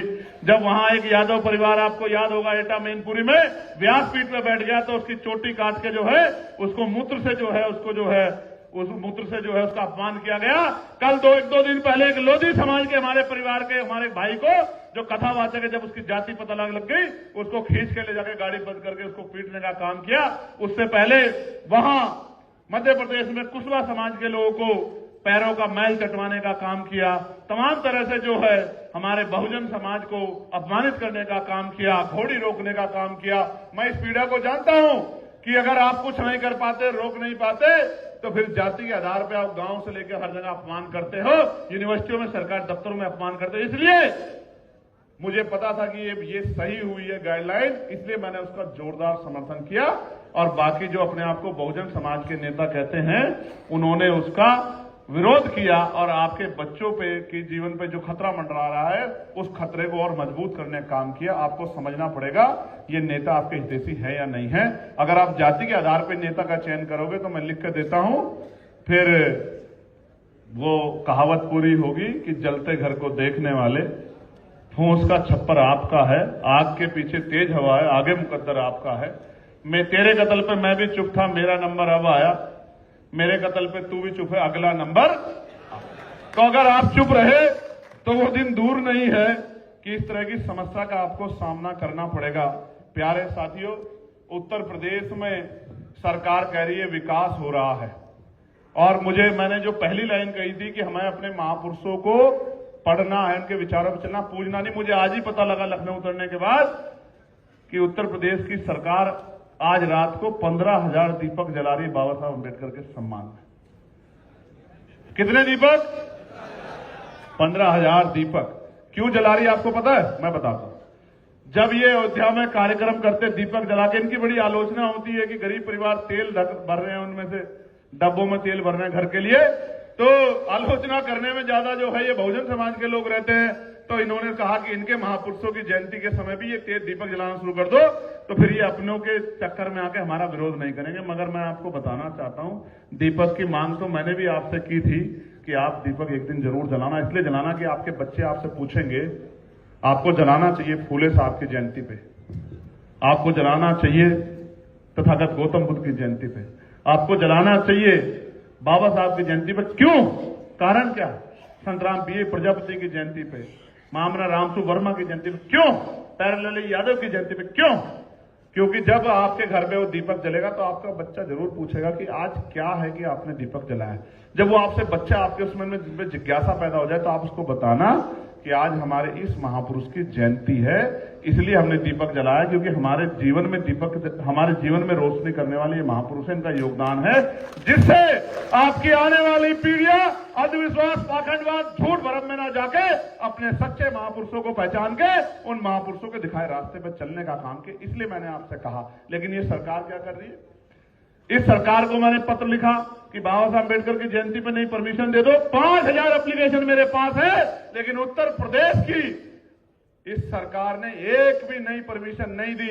इस प्रदेश में मैं पूछना चाहता हूं आज मुख्यमंत्री से, क्या उत्तर प्रदेश में बाबा साहब अम्बेडकर को मानने वाले लोगों को अपने महापुरुषों की जयंती मनाने का अधिकार भी नहीं है? क्या इस प्रदेश में आर्टिकल 25-26 संविधान का लागू नहीं होता है? क्या इस प्रदेश में कमजोर वर्गों के महापुरुषों की जयंती मनाने के लिए, यानी कि जो उनकी आस्था है, उसके सम्मान की कोई कीमत है या नहीं है? उनकी भावनाओं का कोई सम्मान है या नहीं है? इस सरकार ने एक भी नई परमिशन नहीं दी और पुरानी परमिशनें भी कैंसिल करने का काम कर दिया। और इनके एक अधिकारी तो इधर बुलंदशहर की तरफ बैठ के बोले कि अगर आपने ऐसा गाना चला दिया तो मैं ये कर दूंगा। ये गुंडागर्दी उन पे क्यों नहीं दिखाते? जब कोई इस तरह के गाने चला के कमजोर वर्गों के घरों के सामने, मस्जिदों के सामने, मदरसों के सामने चला के प्रदेश का अराजकता फैला के माहौल खराब करने का काम करता है, तब आपकी लाठी को सांस क्यों सूंघ जाता है? तब आपकी आंखें क्यों बंद हो जाती है? आप इनको डराना चाहते हो? चिंता मत करो। मैंने कहा है कि 1 साल मेहनत कर लो, अगली बार जब 14 अप्रैल आएगी राजकाज बदल जाएगा। अपने मसीहा की जयंती चाहे राष्ट्रपिता ज्योतिबा फूले की हो चाहे बाबा साहब की हो, डंके की चोट पे मनाना कोई रोक नहीं पाएगा मेरी बात को। मगर उसके लिए आपको मुझको लगातार प्रयास करके मेहनत करनी पड़ेगी। अगले 7-8 महीने चैन से नहीं बैठना, क्योंकि बाबा साहब कहते थे कि आदमी भूखा रह सकता है लेकिन अपमानित होकर नहीं रह सकता। हम इस प्रदेश में अपमान का घूंट पी रहे हैं, तो मेरा नौजवानों से संदेश है कि भूखे रह जाओ, अपमानित मत रहो।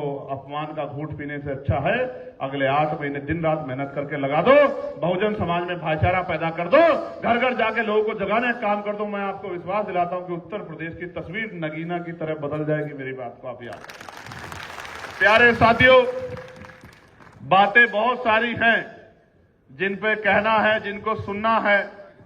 आपने पिछले लंबे समय से जिस तरह से मेहनत की है उससे बहुत सब पार्टियों को अच्छा नहीं लग रहा है, लेकिन आपको अच्छा लग रहा है। मैं आपसे पूछना चाहता हूं, आपको अच्छा लग रहा है? आप अपनी ताकत बनाना चाहते नहीं बनाना चाहते? आपकी बढ़ती ताकत का कारण यह है कि पंचायत चुनाव करवाने में उत्तर प्रदेश सरकार को पसीने छूट रहे हैं। आप अपने मन से पूछ लो, सरकार से पूछ के देखो कि इनको पसीने छूट रहे हैं नहीं छूट रहे हैं। इनकी हिम्मत नहीं पड़ रही है कि ये पंचायत चुनाव करवाने, जिला पंचायत का, क्षेत्र पंचायत का, ग्राम पंचायत का और वो पंचायत के मेंबर का चुनाव करवा दे। इनको पता लग जाएगा जनता इनके साथ कितनी है। लेकिन मैं आपको एक और बात बताना चाहता हूं, एक नया जो ट्रेंड चला है, हर पार्टी बाबा साहब की बात कर रही है। अभी कुछ दिन पहले हर पार्टी काशीराम साहब की बात कर रही थी, हर पार्टी ज्योतिबा फूले। क्यों? इसके पीछे भी एक कारण है। एक किस्सा आपको बताता हूं। महाराष्ट्र में नामांतर आंदोलन चल रहा था, एक यूनिवर्सिटी को जो है उसका नाम बाबा साहब अम्बेडकर के नाम पे करने के लिए, और वहां की सरकार राजी नहीं थी बिल्कुल भी। इतना कठोर आंदोलन हो गया, लोगों की जाने जाने लगी, कई लोग जो है शहीद हो गए, लेकिन सरकार टस से मस नहीं हुई। लेकिन उत्तर प्रदेश में कांग्रेस की सरकार ने बाबा साहब अम्बेडकर के नाम पे एक यूनिवर्सिटी का नाम रख दिया बिना मांगे। तो हमारे राजनीतिक गुरु मान्यवर काशीराम साहब इस पे समझाते हुए कह रहे हैं कि महाराष्ट्र में वो मरने पे भी नाम रखने को राजी नहीं है और उत्तर प्रदेश में बिना मांगे रख रहे हैं, क्योंकि उत्तर प्रदेश में सत्ता प्राप्ति का आंदोलन तेजी से आगे बढ़ रहा है। पिछले 2022 के बाद 24 में मैंने आपको 2 सीटों पे मौका दिखा अपना जोर दिखाने का, लेकिन 24 से लेकर 27 तक जिस तरह से गली गली घर घर बीमार में आजाद समाज पार्टी के लोगों ने संगठन बना के अपनी बात को पहुंचाने का काम किया है, घर घर लोगों को जगाने का काम किया है, इनकी राजनीतिक मजबूरी बन गई है कि बाबा साहब अम्बेडकर, राष्ट्रपिता फूले, मान्यवर काशीराम साहब का नाम लिए बगैर राजनीति नहीं हो सकती है। और इनको कई बार तो आप देखते होंगे, आलम यह है कि अपने बैनरों पे ये बाबा साहब का फोटो लगाना भी भूल जाते हैं और उनकी जयंती की बधाई अपने नेताओं की फोटो लगा के देने लग जाते हैं। ये आलम हो गया है, क्योंकि कभी इन्होंने हमारे महापुरुषों का सम्मान किया ही नहीं। ये तो वो लोग हैं जिन्होंने बाबा साहब की जीते जी शव यात्रा निकाली। ये तो वो दल है लखनऊ वाले जो बाबा साहब को भूमाफिया कहा करते थे। ये तो वो हैं जिन्होंने प्रमोशन में जो उसका बिल फाड़ दिया। ये तो वो लोग हैं जिन्होंने ठेकेदारी पे जो व्यवस्था थी उसको ठेकेदार में को खत्म कर दिया। ये तो वो लोग हैं जब सत्ता बनी तो मानवर काशीराम साहब के नाम पे मैंने मेडिकल कॉलेज का नाम बदल दिया। ये तो वो लोग हैं जिन्होंने यही ये अरबी फारसी यूनिवर्सिटी का नाम बदल दिया। बाबा साहब अम्बेडकर के नाम तो मैंने पार्क का नाम बदल दिया। ये वही लोग हैं लखनऊ में। आपको देखना समय आज ऐसा क्या हुआ है, कैसे सपने में बाबा साहब आ गए हैं? क्योंकि बाबा साहब आपकी उंगली में क्या देके गए हैं? क्या देके गए हैं? बाबा साहब आपकी उंगली में वो शक्ति देके गए। और मैं फिर कह रहा हूं, बहरूपियों को पहचान के रखना। जिस दिन चुनाव खत्म हो जाएगा और गलती से ताकत बन गई तो आप की खाल खींच के अपनी शक्ति बनाने का काम करेंगे। मेरी बात को आप याद रखें। जैसे आज की सरकार ने, जब उधर युद्ध के हालात बने हुए हैं और तेल और पेट्रोल की, डीजल और पेट्रोल की दिक्कत हो रही है ना भाई, गैस की दिक्कत हो रही है ना, तो मगर वो तेल के और डीजल, उसके पेट्रोल डीजल के दाम क्यों नहीं बढ़ा रहे? एक्साइज ड्यूटी क्यों कम करें? क्योंकि चुनाव है। और अगर चुनाव के समय दाम बढ़ा दिए तो इनकी सीटें कम हो जाएंगी, इसलिए एक्साइज ड्यूटी कम की है। एक्साइज ड्यूटी कम करके दामों को वही स्टेबल रखा है, लेकिन याद रखना मेरी बात को, ये चुनाव तक है ऑफर। जिस दिन चुनाव खत्म हो जाएगा, आपकी खाल से एक एक पैसा निकाल लेगी इस सरकार, केंद्र और राज्य की जो डबल इंजन की जो सरकार यहां बैठी। मेरी बात को आप याद रखें, लिख लो मेरी बात को। हर दिन इतने पैसे बढ़ेंगे। एक तो इन्होंने चुपचाप कर लिया था। इन्होंने किया क्या कि टोल के दाम चुपचाप बढ़ा दिए। जहां 40 रुपए लगते थे वहां 70 रुपए कर दिए। मैंने इनको लेटर लिखा कम कर दो, तो इन्होंने अपने मीडिया के साथियों से कहा इस पर चर्चा मत करा देना कहीं से, कभी लोग इस पर आंदोलन ना खड़ा कर दे। मैं आपको कहना चाहता हूं, टैक्स लो, अच्छी बात है, सरकार चलाने के लिए टैक्स की जरूरत है, लेकिन उस पैसे को कहीं और लगाने की बजाय जनता के ऊपर ही लगाओ ना। मैं बार बार कहता हूं कि हम लोग स्कूलिंग सिस्टम ठीक करेंगे, शिक्षा व्यवस्था ठीक करेंगे। आप अपने मन से बताओ, उधर मुजफ्फरनगर के लोग भी मुझे दिखाई दे रहे हैं, आप अपने मन से बताओ, हर साल सिलेबस बदल जाता है, हर साल सिलेबस बदल जाता है, नहीं बदल जाता है? और प्राइवेट स्कूल के हमारे साथियों ने तय कर दिया कि इस दुकान से जूते मिलेंगे, वहीं से वर्दी मिलेगी, वहीं से किताबें मिलेंगी, वहीं से पेन कॉपी मिलेगी, सब कुछ वहीं से मिलेगा। और लाखों लाखों रुपए के कमीशन तय हो रखे हैं। कैसी लूट मच रही है। गरीब अपने बच्चों को पढ़ा नहीं पा रहा है, मिडिल क्लास परिवार तंग है, कोई पूछने वाला नहीं। हर साल फीस बढ़ा देते हैं। मैंने पार्लियामेंट में इस बात को जोर शोर से उठाया और मैं आपसे कह रहा हूं, लगातार कह रहा हूं, मैं जहां ताकत रखता हूं मेरे जिले में, आप पता करा कर देख रहे हैं ना। बिजनौर के कुछ लोग यहां बैठे होंगे, नगीना लोकसभा के, जिन्होंने उस दिन मंच से मेरी बात सुनी होगी। मैंने अपने जिलाधिकारी से कहा कि जिलाधिकारी मैडम मेरी बात को याद रखना, इन स्कूलों को कह देना कि यहां अगर वो फीस बढ़ा के गरीबों की जेब काटने काम करेंगे तो इन स्कूलों पर ताला लगाने का काम चंद्रशेखर आजाद करेगा। मेरी बात को आप याद रखें। इसलिए मैं आपको कह रहा हूं, आपको याद होगा मैंने लोकसभा में एक सवाल उठाया, आप मीटर से, स्मार्ट मीटर से दुखी हो या नहीं हो बताओ, हो या नहीं हो बताओ। पहले जो बिल आता था 300-400 का, फिर मीटर लग गया वो 3-4 हजार का, 1,500-2 हजार का हो गया। अब वो 4-5 हजार रुपए का, 3-4-5 हजार रुपए, दुगने पैसे बढ़ती होगी। और सरकार जबरन मीटर लगा रही है। मैंने सवाल लगा दिया, मंत्री जी ने जवाब दिया। मैंने जवाब के उत्तर में मंत्री जी को कहा कि आप कह रहे हैं कि स्मार्ट मीटर कंपलसरी नहीं है, ऑप्शनल है, लेकिन उत्तर प्रदेश में आपकी डबल इंजन की सरकार गरीबों के घरों पे जबरन जाकर ये स्मार्ट मीटर लगाने का काम कर रही है। मंत्री जी ने कहा अगर कहीं ऐसी बात आएगी तो आप उनसे कहिए कि शिकायत कराएं, हम लोग कठोर कार्रवाई करेंगे। मैं शिकायत करा रहा हूं मंत्री जी, उत्तर प्रदेश की आपकी सरकार गरीबों के दरवाजों पे, उनकी दीवारों पे जबरन स्मार्ट मीटर लगा रही है। आप कार्रवाई करके दिखाओ, तब मैं मानूंगा कि आप सच्चे हैं। इधर लगातार मीटर लग रहे हैं और सरकार कह रही है ऑप्शनल है। मैं आपको विश्वास दिलाता हूं, हम लोग आंदोलन चलाएंगे। जितने स्मार्ट मीटर जबरन लगा दिए हैं, अगर वो उसको पोस्टपेड कराना चाहेंगे तो हम लोग उनको पोस्टपेड करा के दिखाएंगे। मेरी बात को आप याद रखें। ये चारों तरफ से टैक्स की मार, सुबह से शाम लेकर टैक्स की मार, और कह रहे हैं कि हम 403 करोड़ रुपए खर्च करके बाबा साहब अम्बेडकर की मूर्तियों पे छत्र लगाएंगे। छत्र कितने करोड़ रुपए? 403। चुनाव आ गया है, चुनाव, वरना 9 साल इन्हीं के राज में रोज मूर्ति टूटी है किसी न किसी जिले में। आप तो जानते हो नहीं जानते हो? और एक परिवार अपनी जमीन में अपने पैसों से महापुरुषों की मूर्ति नहीं लगा सकता। ऐसे कानून बना रखे हैं इन लोगों ने, और ये कह रहे हैं कि मूर्ति का संरक्षण करेंगे। मूर्तियों का नहीं, आपकी उंगली में कुछ है। क्या है आपकी उंगली में? बस किसी तरह से आपकी आंखों में धूल झोंक के आपसे वोट लेके अपनी राजकाज बनाए। मैं आपसे कहना चाहता हूं, अत्यंत महत्वपूर्ण बात, गौर से सुनना, ध्यान देना। उत्तर प्रदेश में चाहे पूजा पाल हो, चाहे कौशांबी की हमारी बच्ची हो, और चाहे उत्तर प्रदेश के किसी कोने में जिस तरह का अन्याय दलितों, पिछड़ों, मुसलमानों के साथ हो रहा है, जबरन मस्जिदों को तोड़ा जा रहा है, खानकाहों को तोड़ा जा रहा है। फतेहपुर में वो जो एक किला टाइप था, वो नहीं, फतेहपुर में कुछ और था, वो मकबरा पुलिस की मौजूदगी में तोड़ दिया। बक्सी तालाब में, आप जानो, चुप है सरकार, मुंह से एक शब्द नहीं निकल रहा है। मैंने पूछा कितने डीएम लगाए हैं एससी एसटी ओबीसी के, बताओ, कोई जवाब नहीं। मैंने पूछा कितने कमिश्नर लगाए हैं, कोई जवाब नहीं। मैंने पूछा कितने डीआईजी आईजी लगाए हैं, कोई जवाब नहीं। मैंने पूछा कितने एसएसपी एसपी लगाए हैं, कोई जवाब नहीं। मैंने पूछा जिलों में कितने थानेदार लगाए हैं, कोई जवाब नहीं। मैंने पूछा कितने सेक्रेटरी लगाए हैं, कोई जवाब नहीं।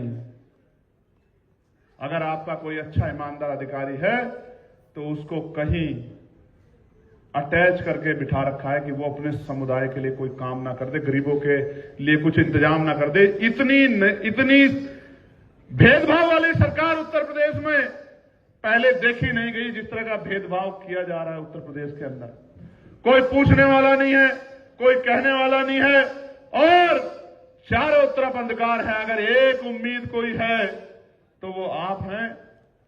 आजाद समाज पार्टी काशीराम में भीम आर्मी के अलावा कोई उम्मीद जनता को नहीं। मेरे प्यारे साथियों, उत्तर प्रदेश में एक मजबूत बजट है।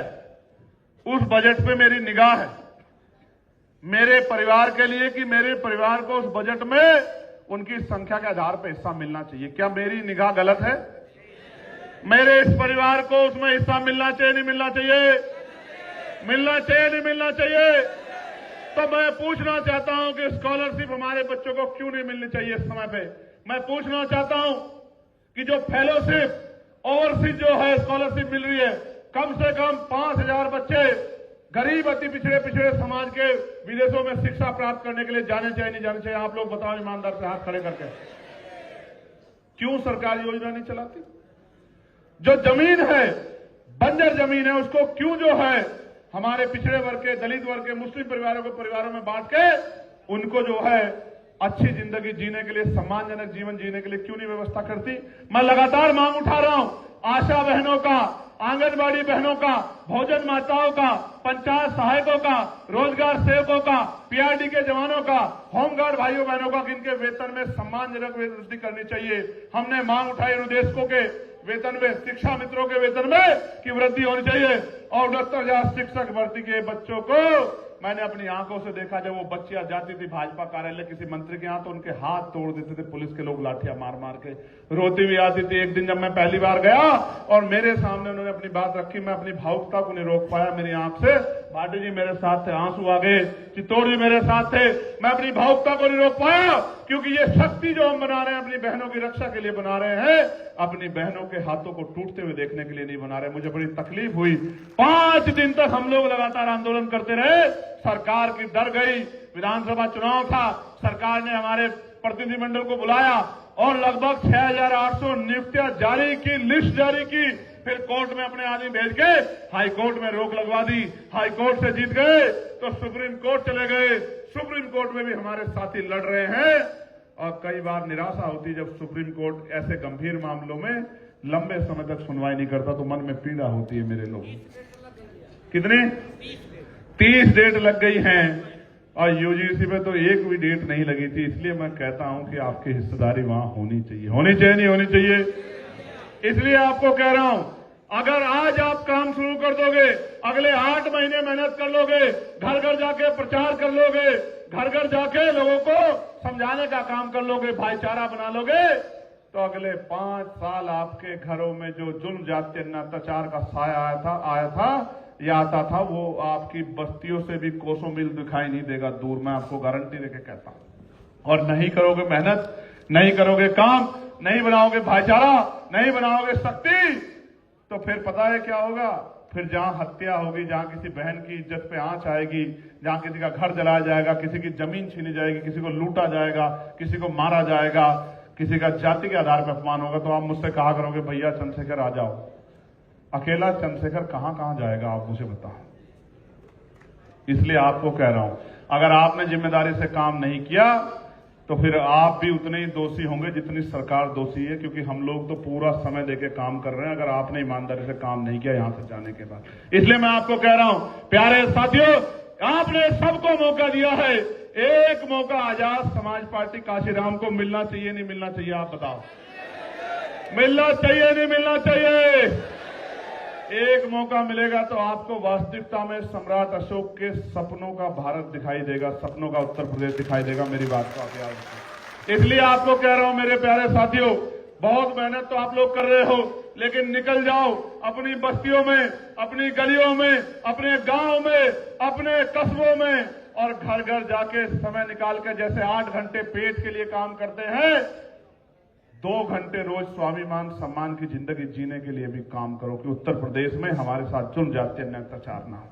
वरना फिर सड़कों पर आंदोलन होंगे, फिर परेशानियां खड़ी होंगी, फिर हाथरस में बहनों को जलाया जाएगा, कोई पूछने वाला नहीं होगा, फिर पूजा पाल को लटकाया जाएगा, कोई पूछने वाला नहीं होगा, चारों तरफ अंधकार होगा, आपकी नौकरियों को भ्रष्टाचार करके लूट लिया जाएगा, आपके आरक्षण को छीन लिया जाएगा, कोई पूछने वाला नहीं होगा। फिर आप मुझसे कहना कि मस्जिदों के सामने खड़े होकर हिंसा की जा रही है, फिर आप मुझसे कहना मदरसे तोड़े जा रहे हैं, फिर वो आप मुझसे कहना मकबरे तोड़े जा रहे हैं। और मैं क्या कहूं, आपको अपने ही धर्म की आजादी पर भी पहरा दिखाई देगा, कोई पूछने वाला नहीं दिखाई देगा। इसलिए मैं आपसे कहना चाहता हूं, फिर कहोगे बाबा साहब की जयंती नहीं मना पा रहे, फिर कहोगे गुरु रविदास जी की जयंती नहीं मना पा रहे, परमिशन नहीं मिल रही। कहां से मिलेगी? क्योंकि वो तो आपके महापुरुषों से घृणा करते हैं, दिखावे के लिए प्यार करते हैं। अगर वास्तविकता में उनके मन में कत्तीवर सम्मान होता तो क्या उनको जैसे अन्य धर्मों को उन्होंने पूरे हर गली में यात्राएं निकली, तो बताओ बाबा साहब अम्बेडकर की जयंती की यात्रा, परमिशन, शोभा यात्रा देनी चाहिए थी, नहीं देनी चाहिए थी? बताओ आप लोग, मुझे जोर से बताओ, देनी चाहिए थी, देनी चाहिए थी? मैं इसलिए आपसे कह रहा हूं, तमाम तरह के षड्यंत्र साजिशें होंगी, क्योंकि साजिशें उन्हीं के खिलाफ होती है जो ताकतवर होते हैं। कभी किसी कमजोर के खिलाफ साजिश होती देखी आपने? किसके खिलाफ साजिश होती है? जो ताकतवर होता। आप ताकतवर हो, बस बिखरो मत, एकजुट हो जाओ, सारी समस्या का हल लोकतंत्र के रास्ते हो जाएगा। उत्तर प्रदेश में एक अच्छा सवेरा आएगा, गरीबों के घरों तक भी उनके अधिकार पहुंचेंगे, बहन बेटियों का भी सम्मान होगा, और जो परेशानियां, वो परेशानियां खत्म हो जाएंगी। और आगे के लिए मैंने ये कहा है कि जून से हम लोग, जून से कब से करेंगे यात्रा शुरू? मई नहीं, जून। 2 जून से हम लोग यात्रा शुरू करेंगे उत्तर प्रदेश में। सत्ता परिवर्तन यात्रा आपके घरों से चलेगा, आपके घरों तक पहुंचेगी। मेरी बात को आप याद रखना। सत्ता परिवर्तन यात्रा आपके घरों तक पहुंचेगी। आवाज आ रही है, नहीं आ रही? बताओ, आवाज आ रही है? हेलो। सत्ता परिवर्तन यात्रा आपके घरों तक पहुंचेगी, घर घर जाके अलग जगाएगी, आपको जगाएंगे, एकजुट करेंगे, इसलिए क्योंकि उत्तर प्रदेश को अगले 5 साल इस गुंडागर्दी वाली सरकार के भरोसे हम लोग किसी कीमत पे नहीं। अपने नौजवानों को, अपने भाइयों को, अपनी मां को, अपने परिवार के लोगों को, उनकी आस्थाओं को, उनके स्वाभिमान सम्मान को कुचलने का अवसर इस सरकार को हम लोग नहीं देंगे। इसलिए हमें कमर कसनी है, मेहनत करनी है, घर घर जाना है, भाईचारा बनाना है। नारा तो बहुत लगाते हो, एक टांग पे खड़े रहते हो, गर्मी नहीं देखते, सर्दी नहीं देखते। अगले 8 महीने अगर मेहनत कर लोगे तो बैनर लेके कहीं खड़े होने की आवश्यकता नहीं पड़ेगी। मेरी बात को आप याद रखें। इसलिए मैं आपसे कहने के लिए आया हूं। मैं धन्यवाद दूंगा मोहम्मद नासिर जी का, जिन्होंने सपा छोड़ी है, बिल्लू यादव जी का, जिन्होंने सपा छोड़ी है, जोगेंद्र पटेल जी का, जिन्होंने अपना दल छोड़ा है, कामता प्रसाद जी और आकाशदीप जी का, जिन्होंने सुभाषपा छोड़ के आज आजाद समाज पार्टी की संस्था ग्रहण की है। मैं इनका दिल की गहराई से धन्यवाद देता हूं। प्यारे साथियों, आज के कार्यक्रम में सहयोगी रहे यशवंत मौर्य जी, शैलेंद्र वर्मा जी, देव प्रताप जी, शैलेंद्र मणि जी, अनिकेत भानुक जी, अनीश गाजी जी, सौरभ किशोर जी, इमरान खान जी, डॉक्टर अजय भारती जी, विवेक गौतम जी, निमेश लोधी जी, रोहित राव जी, विजय सिंह जी, अरविंद राजवंशी जी, सुशील बोस जी, नीरज यादव जी, अखिलेश कश्यप जी, नीरज कश्यप जी, प्रताप कश्यप जी, रोहित गौतम जी, शोभित यादव जी, बलवीर जाटव जी, जुनेद